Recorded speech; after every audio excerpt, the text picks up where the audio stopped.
Hola, ¿qué tal? Mi nombre es Daniel Castillo. En este video vamos a aprender un poquito qué es CSS. Puede que hayas oído hablar de CSS sin saber realmente qué es. En esta lección aprenderás más cosas sobre CSS y qué puede hacer por ti.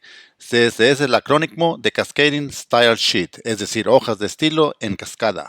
En esta lección aprenderás a crear tu primera hoja de estilo, conocerás el modelo básico de CSS y qué código es necesario para usar CSS en un documento HTML.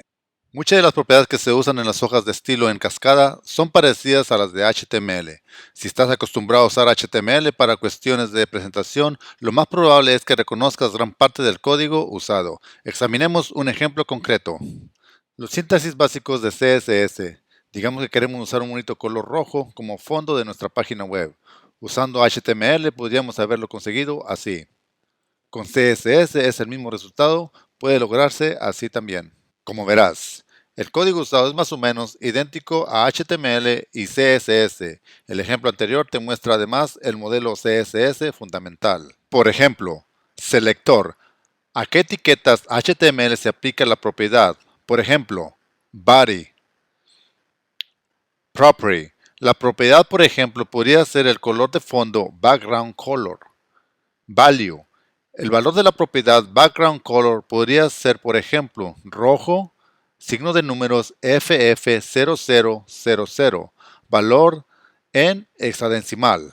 ¿Y ahora qué? Y la pregunta es, ¿dónde se sitúa el código CSS? Eso precisamente es lo que vamos a estudiar ahora mismo. Aplicando CSS a un documento HTML, podemos aplicar CSS a un documento HTML de tres maneras diferentes.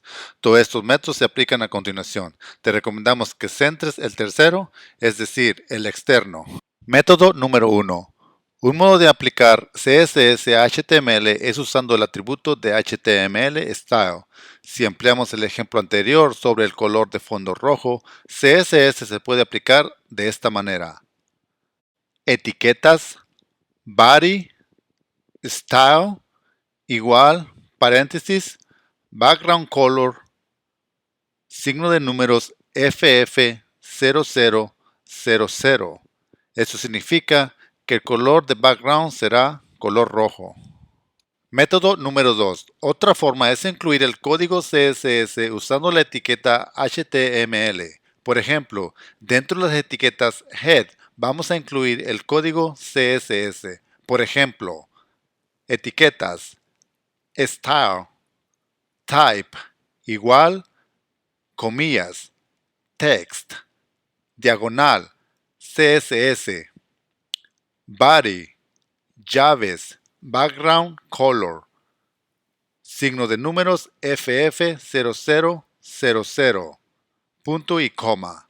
Cerramos con la etiqueta style. Esto significa que le vamos a dar el color rojo a nuestra página. Y ya hemos llegado al método número 3. El método recomendado es enlazar con lo que se denomina hoja de estilo externa. A lo largo de este tutorial usaremos este método en todos nuestros ejemplos. Una hoja de estilo externa es sencillamente un fichero de texto con la extensión .css. Como cualquier otro fichero, puedes colocar la hoja de estilo al servidor web o en el disco duro. Por ejemplo, digamos que tu hoja de estilo se llama style.css y está localizada en una carpeta que se llama style. Esta situación se puede ilustrar de la siguiente manera. El truco consiste en crear un vínculo desde el documento HTML. La línea de código debe de insertarse en la sección del encabezado del código HTML, es decir, entre la etiqueta head y cerramos con la etiqueta head de esta manera.